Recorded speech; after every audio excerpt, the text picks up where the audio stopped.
8 अगस्त को आएंगे।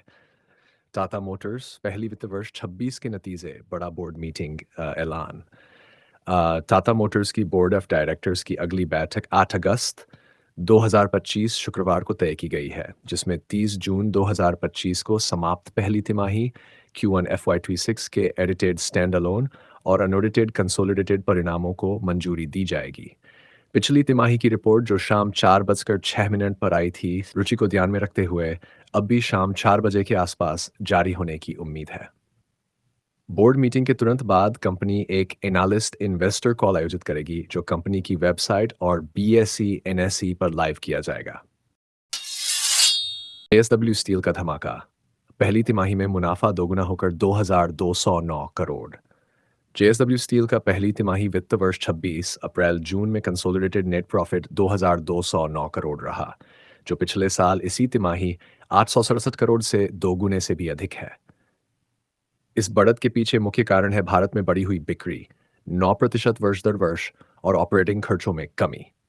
कच्चे माल, खासकर कोकिंग कोयला की कीमतों में गिरावट और स्टील की बेहतर कीमतों ने मदद की। कच्चा स्टील उत्पादन में 14% की बढ़त हुई, जो 7.26 मिलियन टन रहा। EBITDA 37% बढ़कर 7,576 करोड़ पर पहुंचा, जिससे मार्जिन भी मजबूत हुआ। पहली तिमाही में 3,400 करोड़ का कैपेक्स पूंजी निवेश हुआ और वित्त वर्ष 26 के लिए कुल 20,000 करोड़ का निवेश करने का लक्ष्य रखा गया है। 9,000 crore floating provision, HDFC bank का प्रीमियम सुरक्षा कवच।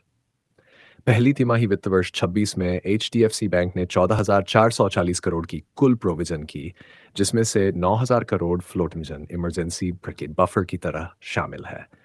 अम, बैंक का कहना है कि ये किसी खराब लोन की वजह से नहीं, बल्कि भविष्य के जोखिमों से खुद को मजबूत रखने के लिए लिया गया है। बैंक का स्थिर लाभ स्टैंडलोन नेट प्रॉफिट 12.2% बढ़कर 18,155 करोड़ हो गया।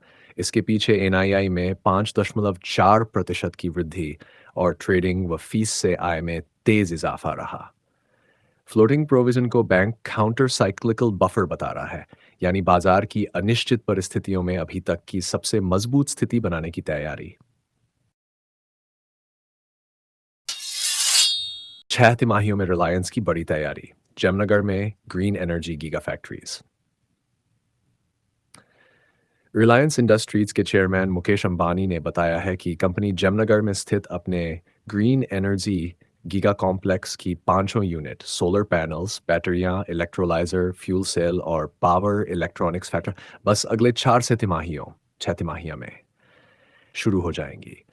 शुरुआत 2026 से हो सकती है, यानी 2026-27 के बीच ये पूरी यूनिटें चालू हो जाएंगी। ये Dhirubhai Ambani green energy giga complex 5,000 एकड़ में फैला है और इसे दुनिया की सबसे बड़ी व इंडियावी सक्षम ग्रीन एनर्जी कैपेसिटी के रूप में विकसित किया जा रहा है। रिलायंस रुपये 60,000-75,000 करोड़ $10 बिलियन से ज़्यादा निवेश कर रही है। इसका उद्देश्य ग्रीन हाइड्रोजन, ऊर्जा स्टोरेज, सोलर मॉड्यूल, बैटरियां और फ्यूल सेल समेत पूरे न्यू एनर्जी इकोसिस्टम को तैयार करना है। साल में 68,000% उछाल, वाडी रिन्यूएबल पर असम प्रोजेक्ट कैंसल का साया। वाडी रिन्यूएबल टेक्नोलॉजीज को असम पावर डिस्ट्रीब्यूशन कंपनी एक तरफ से 125 मेगावाट ऐसी 181.3 मेगावाट PDC सोलर प्रोजेक्ट का EPC ऑर्डर अचानक रद्द कर दिया गया। ये जानकारी BSE में कंपनी द्वारा दी गई फाइलिंग में सामने आई। असम सरकार ने ADB लोन के जरिए इस सोलर प्रोजेक्ट के फंडिंग को वापस ले लिया, जिसके चलते APDCL ने भी प्रोजेक्ट अब व्यावहारिक नहीं होने का हवाला देते हुए सब ऑर्डर रद्द कर दिए। इस खबर के बावजूद शुक्रवार को वारी के शेयर हल्के लुढ़ककर 1,186 रुपये 25 पैसे पर बंद हुए, लेकिन 5 साल में निवेशकों को इस स्टॉक से अब तक लगभग 68,000% का रिटर्न मिल चुका है। हालांकि पिछले साल से शेयर में लगभग 37% की गिरावट आई है।